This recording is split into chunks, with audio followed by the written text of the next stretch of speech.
राज्य सरकारचा 2022-23 या वर्षासाठीचा शिवछत्रपती राज्य क्रीडा जीवन गौरव पुरस्कार ज्येष्ठ बॅडमिंटनपटू आणि प्रशिक्षक प्रदीप गंधे यांना जाहीर झाला आहे।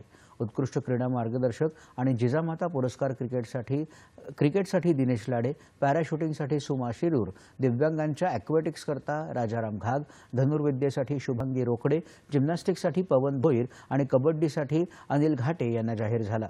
खेळाडूंच्या श्रेणीमध्ये ॲथलेटिक्समध्ये अविनाश साबळे, नेमबाजीत रुद्रांश पाटील आणि शाहू माने, नौकानयनात विष्णू सर्वानंद यांच्यासह इतर एकूण 47 खेळाडूंना हे पुरस्कार जाहीर झाले। साहसी क्रीडा प्रकारात जलक्षेत्रात जयंत दुबळे आणि जमीन क्षेत्रात कस्तुरी सावेकर यांचा या पुरस्काराने गौरव केला जाईल। दिव्यांग श्रेणीतही 6 महिला आणि 2 पुरुषांना हे पुरस्कार मिळणार आहेत। 2019-20, 2021 आणि 21-22 या वर्षांसाठीही काही अतिरिक्त पुरस्कार राज्य सरकारने काल जाहीर केले।